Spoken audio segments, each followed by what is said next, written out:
Rejects Turkish offer, Martinez new position, and Lenny Yoro injury update. These are some of the stories we will be discussing on this morning's show.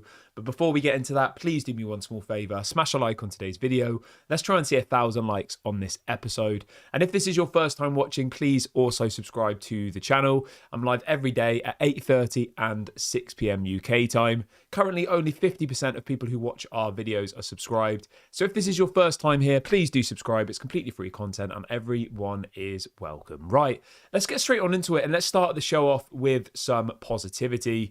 And that's a bit of an injury update for you on Lenny Yoro. This is coming out from multiple different people. I've seen the pictures, I've seen the evidence, I've seen the proof. Lenny Yoro is off his crutches. He no longer has the foot brace, whatever you want to call it. Is it a brace? The plastic thing around his foot. He no longer has that. He's off the crutches, and he said to a fan the other day on a video that apparently he'll be back very, very soon. Now, the official expected return date for Lenny Yoro is mid-October. Obviously, the international break takes us till, I think it's mid-September. So, yeah, he should be back in about 3 or 4 weeks, roughly, after the international break finishes, which is next week. So, yeah, really, really excited about that. And it now makes me think, where will Lenny Yoro fit into the Manchester United team? And I'll come on to this in a minute, because there's been some talk about Lisandro Martinez maybe being moved to a different position. We'll talk about later on in the video. But I think, from what we've seen so far, obviously we saw a couple of halves against, I think it was Arsenal and was it Real Betis in the friendlies in the summer, where we saw Lenny Yoro, and he looked quality. He looked like the real deal. He's only 18 years of age, remember? And I think, if you bring someone in for £42 million plus add-ons, for me personally, he has to be getting game time. You don't spend that amount of money for him to just be sat on the bench. Now, does that mean that Erik ten Hag's going to change the formation? Maybe we go to a back three, possibly. Does it mean that maybe Martinez is going to be moved to an alternative position? Possibly. We'll talk about that in a minute.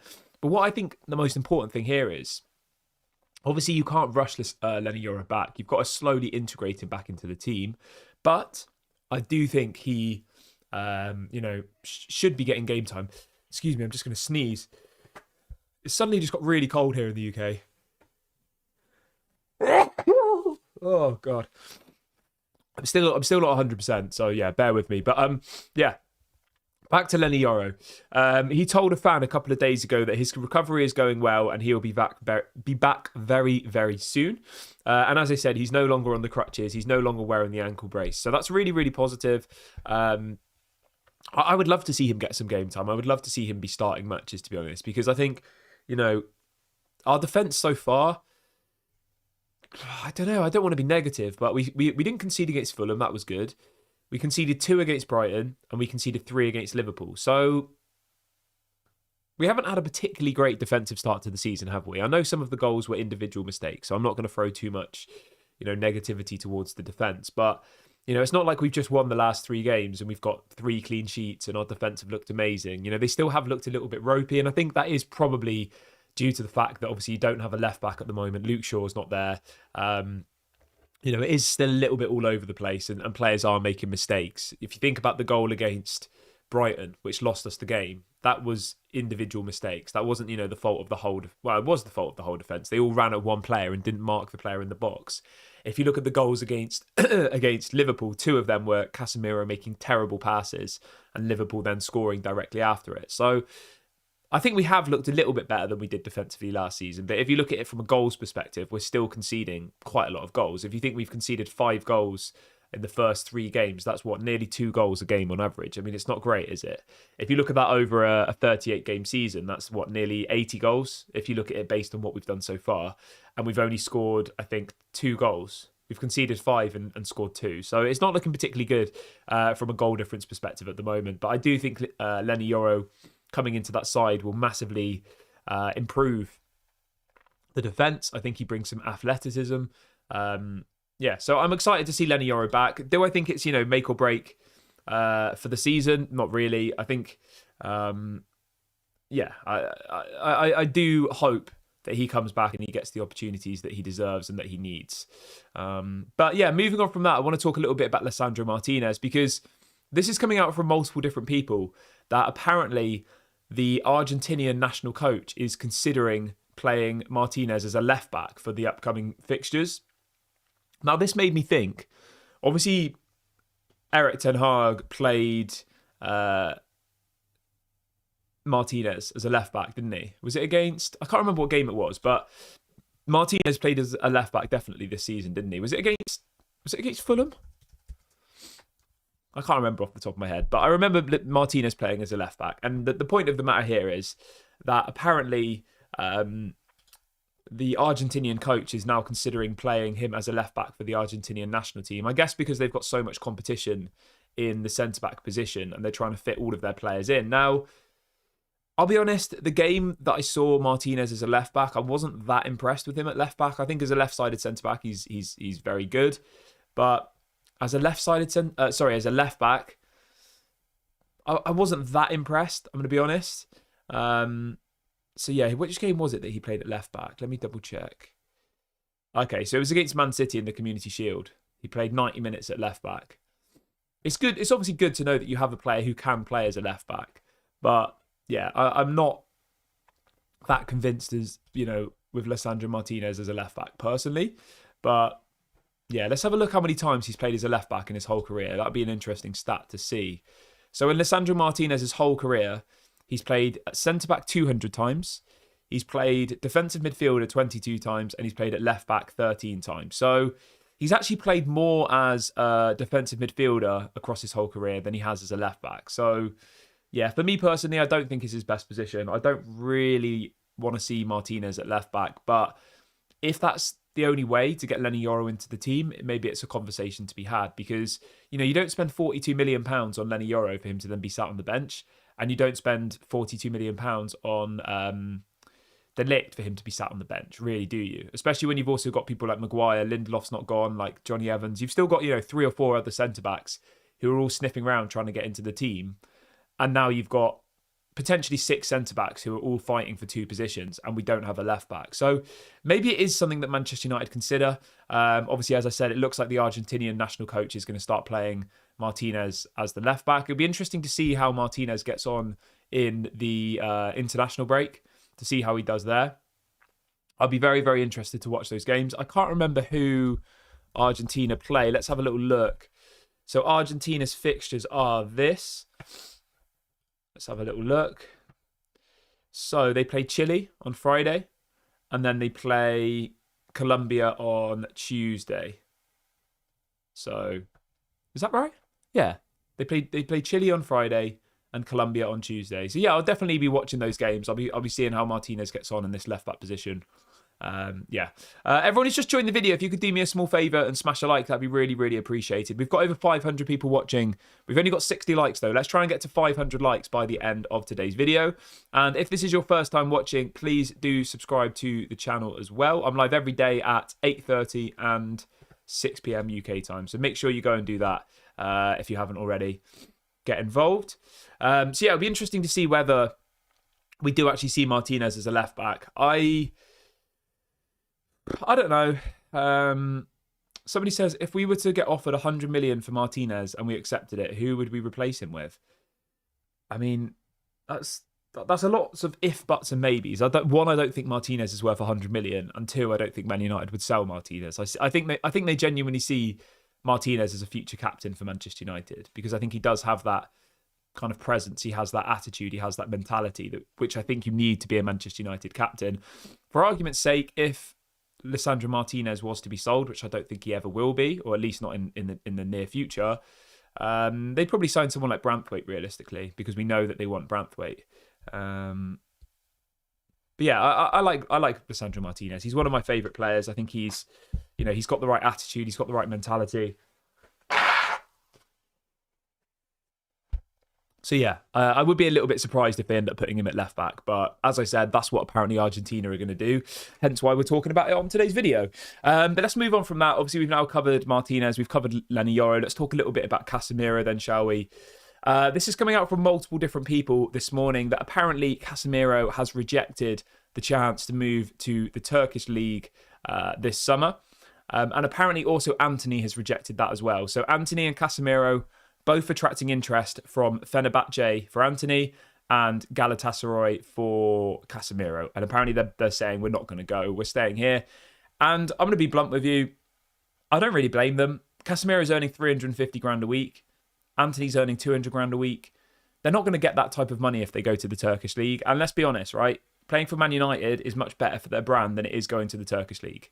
I know Victor Osimhen's just gone to play for Galatasaray, but that was just a sense of he had no other option. Casemiro and Antony are already playing for the biggest club in the world, maybe bar Real Madrid. Whereas if they go and play for Fenerbahce, like no disrespect to Fenerbahce, but it's a massive step down. It is. And even money-wise, they'd be earning way less money. So as much as I'd have liked it to happen, as much as I'd have liked to have seen, Casemiro and Antony leave the club, I think it was probably always quite unlikely, purely just based on the financial package involved in doing that deal. Saudi, otherwise, I think is more realistic, but obviously the Saudi transfer window has now closed. I think it closed on the 2nd of September. So effectively now, the only transfer window which is still open is the Turkish one. So the Turkish clubs still can buy our players. Is there a world where maybe one of them comes in for Christian Eriksen? Possibly. Obviously, Christian Eriksen nearly moved to Ajax, but that fell through. But yeah, I think at the moment, Man United are probably relatively comfortable with the squad they've got, but they still obviously are aware that they have a lot of work to do. Because if you look through the team, right, and I know this is maybe thinking a little bit further ahead, but I think it's important to kind of reflect and look at what we can expect in the next windows and all the rest of it. All you have to do, right, is go and look at the players' contracts that are expiring, because I know there was a lot of frustration in the summer transfer window. Of people saying, why hasn't this player left? Why hasn't that player left? Right? So you look at the players that we have. So in June, so literally in 9 months, Harry Maguire, Victor Lindelof, Christian Eriksen and Johnny Evans, all 4 of their contracts expire. I would be very surprised if any of them get given a new contract. I imagine all 4 of them will leave the club. So that will be 3 centre-backs gone in Maguire, Lindelof and Johnny Evans. They'll leave the club as free agents. And also Christian Eriksen. So it kind of gives you a bit of an incline into what Man United will do in future windows. I reckon next summer they'll go all out for Jared Branthwaite. I think it seems pretty obvious. Maybe they even go in for him in January, depending on how their budget's looking. Because they'll know in the back of their minds that in the summer, they will lose 3 centre-backs, meaning that they'll only have Lenny Yoro, De Ligt and Martinez. That will be the only centre-backs we have in 12 months' time, which is crazy to think, isn't it? That we'll go from 6 centre-backs to 3 from June. But obviously all 3 of those players, I don't think you can really have any arguments about them leaving. Maguire's 31 on 200k a week. You've got Victor Lindelof, who's injured most of the time, on about 120k a week. And you've got Johnny Evans, who's 37 in a couple of months' time. So all 3 of those players will then leave. Obviously, Christian Eriksen, he'll leave. Tom Heaton's also in that list. I imagine Tom Heaton would probably go as well. He's nearly 40 now. Maybe he turns into a goalkeeper coach. I don't know. So yeah, it'll be interesting to see how that all materialises. But the point I'm trying to make here is, and the most important thing is that although there's still a lot of business left to do, I think we've done very, very well in the last transfer window. And it is going to take, 2, 3, 4 windows before Man United are in a position where they can get rid of the likes of the Antonys, the Casemiros, the maybe even the Rashfords. It's not going to be an overnight thing, but yeah, I'm feeling calmly positive about the future. I think in the present, it's going to be a struggle. I think we are going to suffer. I think we are going to have loads of bad results. I think there's always going to be this agenda, get rid of the manager. That's going to happen all throughout this season, and there's nothing we can do to stop that. It's going to happen. But I think in the long term, I think we are on the right path. And I feel that although it's frustrating and although that people want, results immediately, it's not an overnight thing. James says that Antony needs to be given chance to play to prove himself. I think Antony will play quite a lot this season, definitely. We've now only got 4 wingers, remember? At the beginning of the transfer window, obviously we had Pellistri and we had Sancho. Both of those are gone and we didn't sign any wing players. So if you look at it now, you've got Garnacho, Rashford, Ahmad and Antony. Those are the only wingers we have. If one of them gets injured, then Antony's going to be playing, probably. If Ahmad gets injured, I imagine Antony will probably start getting game time. And you know what? I would love nothing more than Antony to come good and to contribute with goals and assists. I don't have agendas against these players. I base my opinion on what I see on the pitch. And if Antony, has an amazing season this year, that'll be great. But yeah, I just, from what I've seen of Antony so far in his first 2 years, I'm seriously debating whether he has the potential to be a Manchester United player. But I think we can all agree on that, you know. But things can change. What else have people got in the chat? Let's have a little look what people are saying today. Answers, I think Johnny Evans will stay on as a coach. Yeah, maybe. It's possible. The same with Tom Heaton. He might stay on as a coach, which is very, very possible. Morgan says that we need to turn Antony into a left-back. You know what? Although it's a bit of a controversial opinion, I actually somewhat agree with you. I think, you know, Antony as a winger doesn't really offer us much. He doesn't run at his man. He's not able to cross the ball. But he does work very hard defensively. I would have given him a chance at left-back. I don't think he can be any worse than where he is at the moment because he offers us nothing at the moment. So, yeah. Has Antony ever played as a right-back or a left-back? That's a question to ask. Let's have a little look. I know he did last season, didn't he? And he was kicking off about it. Do you remember? Erik ten Hag moved him to left-back and he wasn't happy about it whatsoever. I'm just going to have a look, actually, because that's quite an interesting thing to... Let's have a look. So, has he ever played as a left-back? Let's do that one. Overall balance. Okay. So, he's played as a left-back twice in his career. So, yeah, not very often. Let's have a look when that was. And he got a goal, actually, from left-back. So, he played at left-back against Fulham in the Premier League last season in February. We lost 2-1. And he also played at left-back against Liverpool when we beat them in the quarterfinals of the FA Cup for 49 minutes. I remember at that time, do you remember when he got put to left-back in that Liverpool game and he was kicking off? So he's clearly not happy about it. But at the end of the day, Man United are paying his wages and he's got to kind of do what the manager wants. And yeah.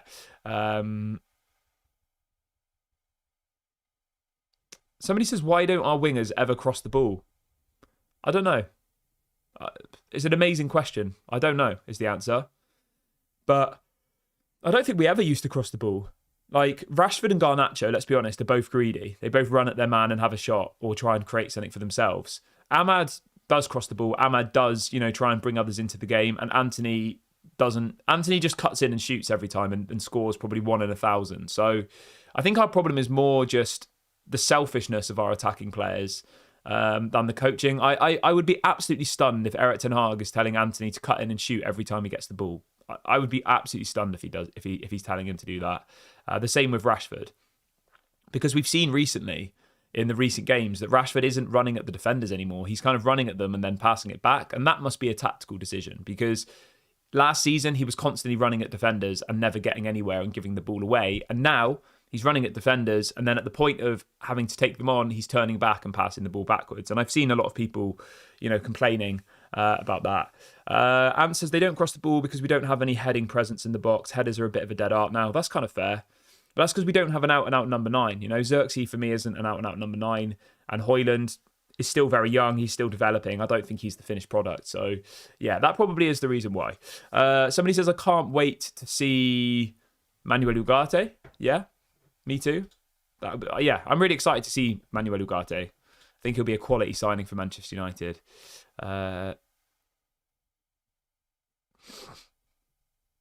Glenn says Antony's already had a whole season of chances. Yeah, that's fair. I mean, he's been here 2 years. I always give players 2 years before I kind of cast a judgment. The first year, I gave Antony the benefit of the doubt. I thought he had some good moments. That goal against Barcelona, a couple of other good moments. But the second season was absolutely terrible. Although everybody was terrible last season, so we can't really single him out. They were all awful last season, every one of them, pretty much, apart from maybe Mainu, who was obviously, the kind of breakthrough player. But the rest of them were terrible. Right, I'm going to wrap the video up here, guys. I will be back at 6 o'clock. Obviously, please make sure to leave a like before you go. Subscribe to the channel if you are new. This has been Daily Red Devil. I hope you all have a lovely day, and I'll speak to you all at 6 o'clock. Bye for now.